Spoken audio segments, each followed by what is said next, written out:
Saludos a todos, queridos amigos. Estamos nuevamente en este espacio del estudio de la lección para la escuela sabática. Hoy tenemos una lección sumamente profética, una lección muy importante basada en Apocalipsis 11. Los dos testigos. Ese es el tema que vamos a tratar. Una de las cosas interesantes que hemos visto a lo largo de la historia en relación con el cristianismo es cómo Satanás se ha empeñado en destruir por completo la fe cristiana. Y lo ha usado por diferentes formas, en diferentes métodos. Pero uno de los métodos usados es la coerción, es la persecución, es el avasallamiento, es el aniquilamiento de cristianos, asesinatos a mansalva. Y eso, pues, indudablemente ha traído como resultado, lejos de lo que pudiera pensarse, la propagación del cristianismo por todas partes. Es como que si la sangre derramada por los mártires realmente se haya convertido en semilla que al germinar hiciera posible que el cristianismo, lejos de ser sofocado, mayormente siga expandiéndose y hoy en día puebla todo el mundo. Así que de esa forma Dios ha protegido a su iglesia, ha protegido la verdad y ha hecho posible que las palabras de Cristo, que el evangelio sería predicado en todo el mundo, finalmente se cumplan. Así que grandes páginas manchadas de sangre tiene la historia de este mundo, de cristianos que han muerto precisamente por defender su fe. Hoy vamos a tratar acerca de este tema y vamos a entrar especialmente en un capítulo que es el capítulo 11. Capítulo 11 vamos a leer ahí a partir del versículo 3 al 6. Vamos a ver los pasos que se presentan en este capítulo que enumeran 5 rasgos identificadores de los dos testigos que se encuentran en este pasaje. Y leemos el pasaje en cuestión. Y daré a mis dos testigos que profeticen por 1260 días vestidos de cilicio. Estos testigos son los dos olivos y los dos candeleros que están en pie delante del Dios de la tierra. Si alguno quiere dañarlos, sale fuego de la boca de ellos y devora a sus enemigos. Y si alguno quiere hacerles daño, debe morir de la misma manera.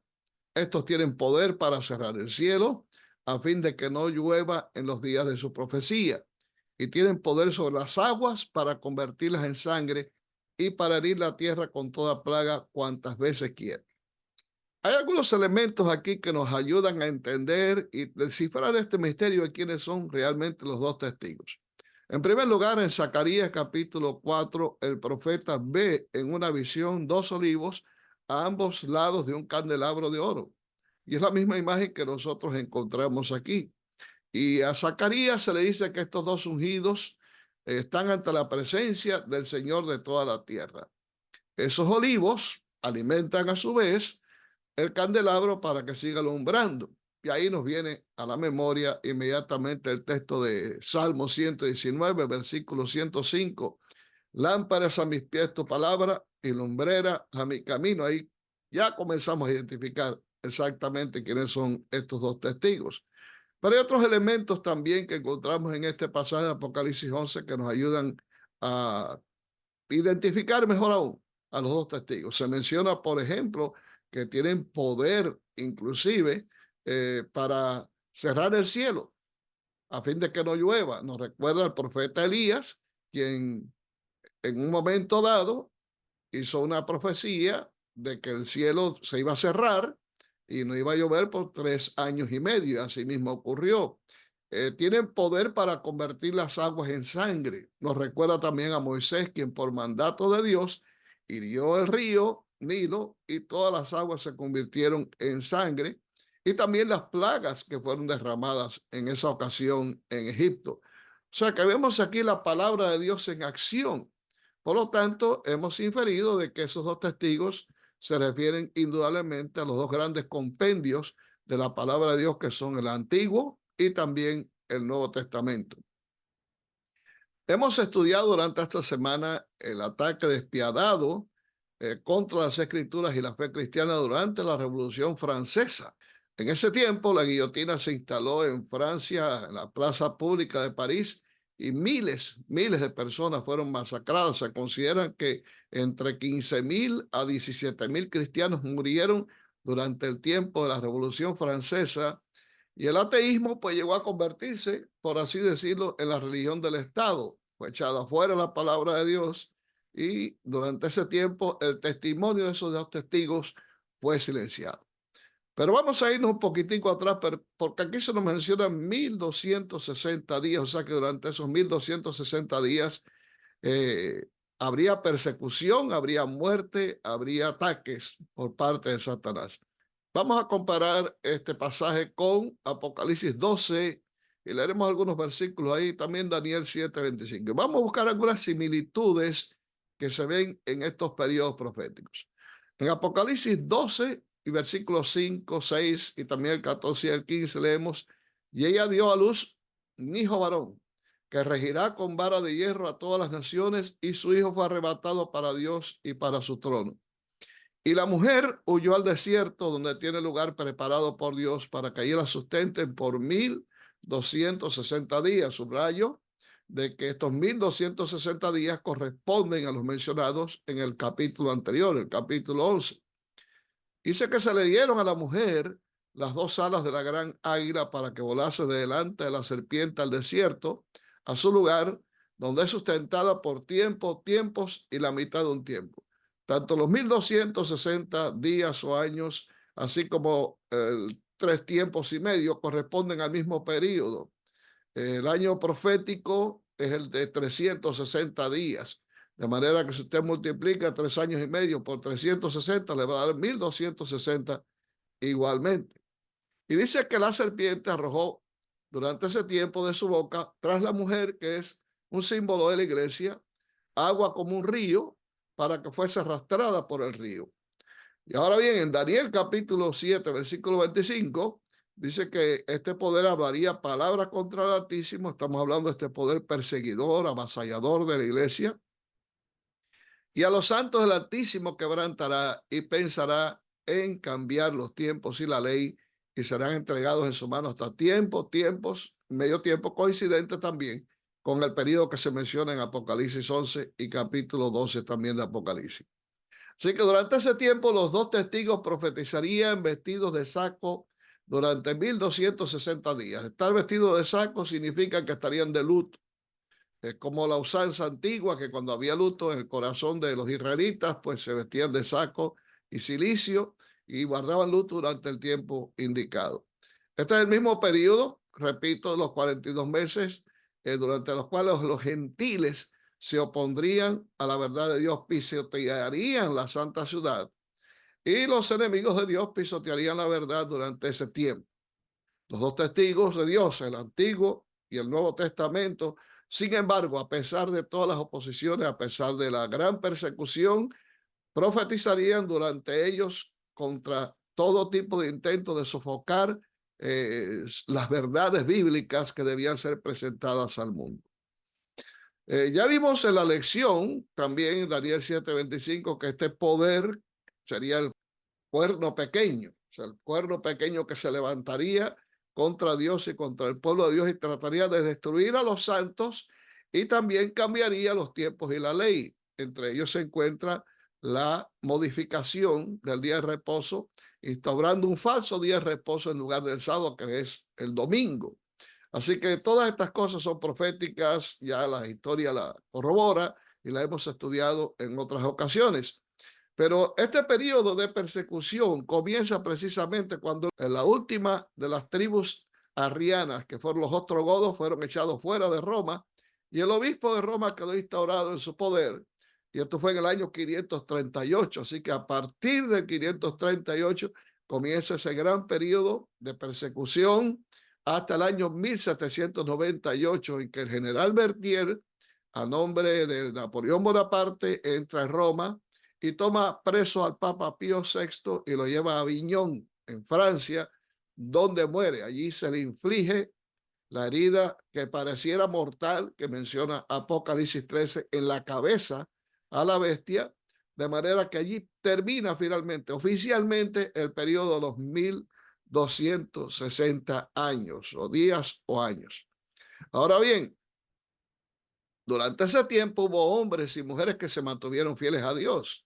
Ya estudiamos hace un tiempo atrás acerca de los valdenses, también los grandes reformadores como Juan Hus, también Jerónimo, Martín Lutero, Ulrico Zwinglio, Calvino. Todas estas personas se mantuvieron fieles a Dios junto con otros tantos, muchos, y predicaron la palabra de Dios a pesar de las amenazas de muerte. Muchos de ellos sucumbieron en la hoguera, como Juan Hus, y otros tantos también que fueron a la hoguera. Otros murieron también crucificados, otros murieron devorados por fieras. Finalmente, esto fue un periodo terrible de gran persecución en que miles de cristianos murieron por ser fieles a la verdad. Durante ese tiempo surge entonces la figura de los dos testigos que son, según nos presenta este pasaje, asesinados. Apocalipsis 11, versículos 7 al 9, nos presenta allí qué predicen estos versículos que le sucedería a los dos testigos de Dios, tanto el Antiguo como el Nuevo Testamento. Vamos a leer los pasajes. Cuando hayan acabado su testimonio, la bestia que sube del abismo hará guerra contra ellos. Enfatizamos que en profecía bestia significa imperio, tal como presenta Daniel en el capítulo 7. Y dice que esta bestia, este imperio, surgiría del abismo. Abismo en la Biblia significa oscuridad. Abismo en la Biblia significa paganismo. Abismo en la Biblia significa destrucción. Es un lugar que realmente no es deseable y no quisiéramos estar allí. Viene de lo que es perdición. El diablo, por ejemplo, fue echado al abismo cuando se rebeló contra Dios en el cielo. Fue echado al abismo. O sea, es el antro donde está todo lo malo, donde está la rebelión contra Dios. Allí está. Ese es el abismo. Y esta bestia sube del abismo y va a hacer guerra, dice, contra ellos, contra los dos testigos, y los vencerá y los matará. Wow, esto sería terrible. Y sus cadáveres estarán en la plaza de la gran ciudad. En un sentido espiritual, esta ciudad se llama Sodoma y Egipto, donde también nuestro Señor fue crucificado. Sodoma es un símbolo de corrupción. En Sodoma se cometían todo tipo de vilezas, de corrupciones. Se convirtió la sociedad en una sociedad sumamente pervertida hasta el punto que Dios tuvo que destruirlos con fuego y azufre. Egipto nos ilustra en este caso la gran idolatría que imperaría durante ese tiempo, porque Egipto era una nación politeísta, adoraba a muchos dioses. Y se menciona que fue el Señor crucificado también en esa gran ciudad. Y también, claro, por así decirlo, el hecho de que Cristo haya sido crucificado, lo que quiere decir que también fue martirizado en su iglesia. El hecho de que la iglesia sufra, el hecho de que la iglesia sea perseguida. Recuerden la palabra de Jesús cuando dijo que lo que sucede a sus escogidos es como si le sucediera a él. De manera que cuando un cristiano es perseguido es como si estuvieran persiguiendo a Cristo. Cuando una iglesia es martirizada es como si estuvieran martirizando a Cristo nuevamente. Y por lo tanto, esta expresión, vamos a decir que cuadra perfectamente con el significado que se le da. Y continúa diciendo el texto, y los de los pueblos, tribus, lenguas y naciones verán sus cadáveres por 3 días y medio, 3 años y medio, y no permitirán que sean sepultados. O sea que esto sería de repercusión mundial, al punto que habría repulsa en contra de la actitud asumida por este imperio, simbolizado por una bestia que sube del abismo. En el año 538, como ya les dije, el imperio romano pagano ya derrumbado, pues Justiniano, el emperador romano, entregó la autoridad civil, política y religiosa al Papa Virgilio. Comienza el gran periodo de dominación de la iglesia medieval que continúa hasta el año 1798. Ahora, la bestia que asciende del abismo después de este gran periodo de persecución y que representa a Satanás en su primera instancia. Recordemos siempre que Satanás está detrás de todo movimiento que trata de sofocar la palabra de Dios, de todo movimiento perseguidor, de todo movimiento avasallador, destructor en contra de la iglesia, está Satanás. Es el poder detrás del trono. En el caso de la Roma papal, él ha estado detrás, sentado en el trono, influyendo a través de los papas para destruir al cuerpo de Cristo, que es su iglesia. Y así de esta manera, este imperio que se levantaría y que tiene la figura de una bestia, hace guerra contra las escrituras porque el odio de Satanás contra la Biblia es realmente increíble. Este poder inicia nuevos asaltos a la autoridad de la Biblia mediante la Revolución Francesa, que es la que es identificada en esta bestia. Un periodo que comienza en el año 1789, o sea, en el siglo, a finales casi ya del siglo XVIII. Interesante que en la Revolución Francesa el gobierno establece oficialmente el culto de la razón. Comienza la gran persecución contra las iglesias, las Biblias son quemadas y finalmente el gobierno instaura el culto a la razón. Hubo varios motivos que trajeron como consecuencia la Revolución Francesa.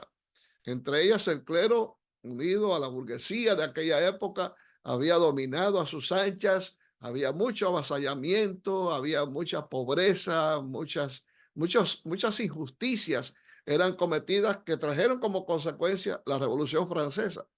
Pero lamentablemente se fue de la mano el asunto, llegó a extremos increíbles, de tal manera que comenzaron a victimizar a muchas personas, entre ellas la reina María Antonieta, el rey Luis XVI, murieron en la guillotina, Robespierre y otros tantos murieron, así como la cifra que ya les dije de 15,000 a 17,000 cristianos fueron también victimizados, fueron aniquilados en ese tiempo. El culto a la razón fue instaurado como una religión de tipo ateo, patrocinada por el Estado. Y siempre que esto ocurre, queridos, la desgracia, la maldición cae sobre las naciones. Todas aquellas naciones que se convierten en naciones totalitarias, que instauran más bien la adoración al hombre y no a Dios, termina mal. Indudablemente, no tener la bendición de Dios, no contar con la bendición de Dios trae graves resultados y lo vemos en varias naciones. Así que Francia no fue la excepción. El 10 de noviembre de 1793 se celebró entonces en el país el Festival de la Razón y fue instaurada una mujer en un trono como la diosa de la razón. El nombre de la mujer era Sophie Momoro, era el nombre de ella. Y se quemaron Biblias en la calle. Durante aquel festival se quemaron muchas Biblias, se declaró que ya Dios no existía y Satanás pues obró a su antojo mediante hombres impíos para de esa forma destruir, aniquilar a los dos testigos de Dios. Y ahí se cumple lo que acabamos de leer, que los cadáveres de ellos quedaron en las plazas, en la figura de las Biblias. Ahora bien, Apocalipsis 11:9 dice que el cuerpo de los dos testigos permanecería sin sepultura durante 3 días y medio. ¿Qué quiere decir que estarían sin sepultura? Lo que quiere decir que con todo la Biblia no sería exterminada para desaparecer definitivamente, sino que a pesar de que fueron destruidas las Biblias, no obstante su presencia iba a continuar impactando al mundo. Estos 3 años y medio, que son días proféticos los que presentan allí, cuadran perfectamente con lo que ocurrió, porque este periodo se extiende desde el 26 de noviembre de 1793, cuando un decreto es emitido en París aboliendo la religión, hasta el 17 de junio de 1797, exactamente 3 años y medio, cuando el gobierno francés, el mismo gobierno francés, eliminó sus leyes antirreligiosas. Los dos testigos, por lo tanto, resucitaron y la Biblia comenzó a divulgarse por todas partes. Las casas bíblicas comenzaron a producir Biblias y Francia se inundó nuevamente de Biblias en todos los hogares. Vamos a ver el versículo 11 que nos presenta algo interesante sobre la resurrección de estos dos testigos. ¿Y qué es lo que predice este texto sobre la palabra de Dios? Dice, pero después de 3 días y medio entró en ellos el espíritu de vida enviado por Dios.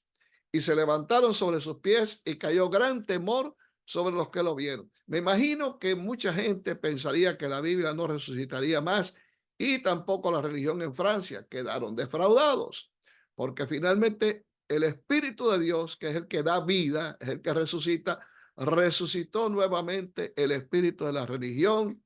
Los dos testigos, la palabra de Dios, Antiguo y Nuevo Testamento, cobraron vida y la Biblia comenzó a ser producida en Francia, comenzó a ser publicada plenamente. Al final de la Revolución Francesa, la palabra de Dios, en sentido figurado, por lo tanto, resucitaría. Y habría un poderoso reavivamiento, gran temor le sobrevendría a quienes vieran que la palabra de Dios, una vez más, se convertiría en el poder vivo de Dios para salvación. A finales del siglo XVIII, entonces Dios suscita a hombres y mujeres que se comprometieron para llevar el evangelio hasta los confines de la tierra. Uno de ellos fue William Carey. William Carey fue un misionero extraordinario que viajó hasta la India. Llegó a traducir la Biblia a docenas de dialectos indios. Se enviaron misioneros por todas partes del mundo, impulsados por el poder de la Biblia. Y no es casualidad, entonces, que estos esfuerzos misioneros mundiales surgieran después de la Revolución Francesa. Recordemos que a principios del siglo XIX, a partir de los 1800, ocurre en este país el gran reavivamiento que llevó a muchos a aceptar a Cristo como Salvador personal, y el Evangelio fue predicado en una forma increíble. Esta forma de cumplirse la profecía fue lo que hizo que muchas personas quedaran impactados por el poder de la palabra de Dios y vieran que la profecía bíblica era real. En el conflicto de los siglos, Elena White cita en la página 289 que el incrédulo Voltaire dijo con arrogancia en cierta ocasión: estoy cansado de oír de continuo que 12 hombres establecieron la religión cristiana. Yo he de probar que un solo hombre basta para destruirla. Han transcurrido varias generaciones desde que Voltaire murió y millones de hombres han secundado su obra de propaganda contra la Biblia. Pero lejos de agotarse la circulación del precioso libro, allí donde había 100 ejemplares en tiempo de Voltaire, hay 10.000 hoy en día, por no decir 100.000. Como dijo un antiguo reformador sobre la iglesia cristiana, la Biblia es un yunque sobre el cual se han gastado muchos martillos. Sí, sí, sí, queridos hermanos, queridos amigos, la palabra de Dios es poderosa. Es poderosa y tiene quien la defienda, porque Dios es el autor de la palabra de Dios. Así que Él la defiende y no importa cuántas tretas, no importa cuántos ataques Satanás haga, la palabra de Dios vive y permanece para siempre. Leí hace algún tiempo acerca de Voltaire, en esa lectura que tuve hace ya algunos años atrás, leí de que en la misma casa donde vivió Voltaire se erigió una casa publicadora de Biblia. Si usted tiene ese dato por ahí, póngamelo ahí en el comentario, en algún lugar, para que entonces yo pueda corroborar esto. Así que esto fue interesante, porque de haber sido así, Voltaire finalmente se estrelló contra algo que era imposible. No se puede luchar contra Dios, porque finalmente siempre Dios y su palabra han de permanecer. Por eso es que en el Salmo 119, versículo 89, el salmista dice: para siempre, oh Jehová, permanece tu palabra en los cielos. Nunca podremos hacer nada contra la palabra de Dios, porque la palabra de Dios siempre vencerá. La palabra de Dios es firme, es permanente, es eterna. Por lo tanto, todo lo que se levante contra ella, toda oposición que se levante contra la palabra de Dios, finalmente perecerá. La verdad triunfará por encima de todo. A pesar de los ataques del enemigo, la obra de Dios en la tierra llegará a un clima glorioso. El evangelio está siendo predicado a toda nación, tribu, lengua y pueblo, como dice Apocalipsis 14. El gran conflicto entre Cristo y Satanás, que comenzó en el cielo y ha continuado en la tierra, muy pronto va a terminar cuando Jesús destruya por completo todos los poderes del infierno. Cuando el Cordero de Dios finalmente destruye a Satanás definitivamente. Todo el intento satánico de destruir la iglesia, todo el intento satánico de destruir la causa de Dios, finalmente será sofocada. Apocalipsis 11, versículos 15 al 18, nos presentan acontecimientos que tendrán lugar en el tiempo del fin, cuando suene la séptima trompeta. Dice que el séptimo ángel tocó la trompeta y hubo grandes voces en el cielo. Miremos todos los puntos, todas las palabras clave que aparecen en este versículo.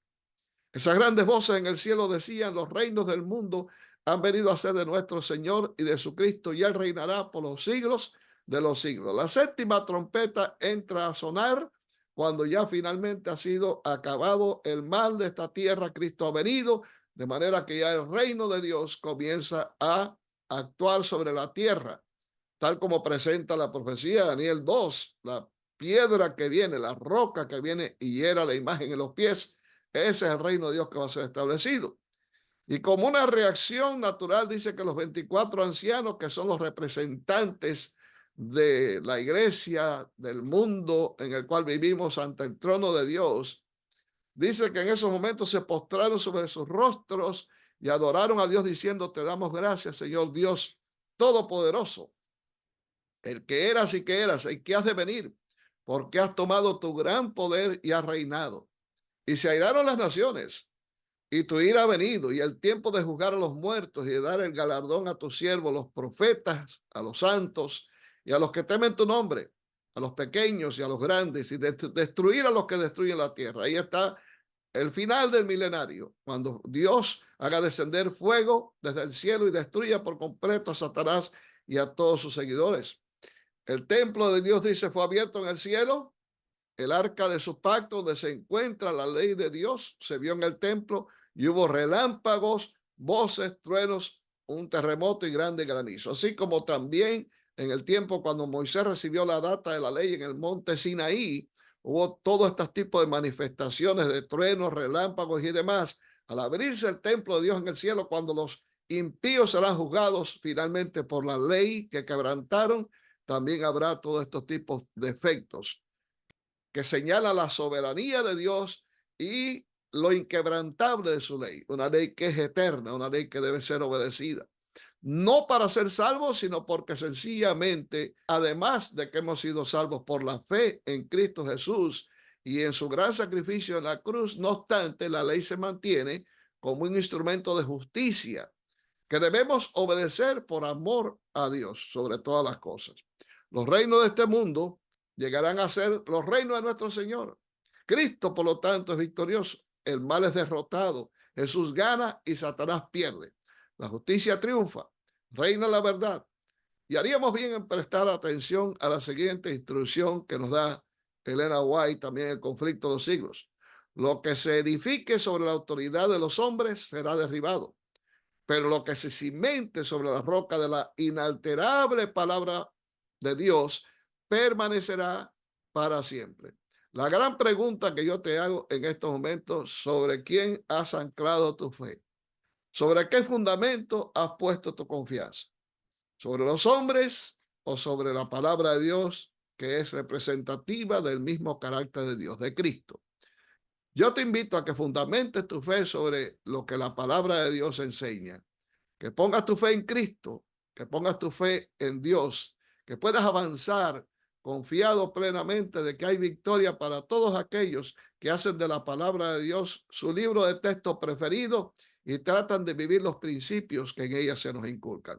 Dios te bendiga, que Dios te guarde y que podamos mantenernos fieles a pesar de todo tipo de pruebas, de obstáculos que el diablo pueda lanzarnos, porque al final la victoria está para todos aquellos que hayan puesto a Cristo como ejemplo de sus vidas y hayan entregado sus corazones a Él. Que el Señor te bendiga, es mi deseo y oración. Y nos vemos en el próximo estudio.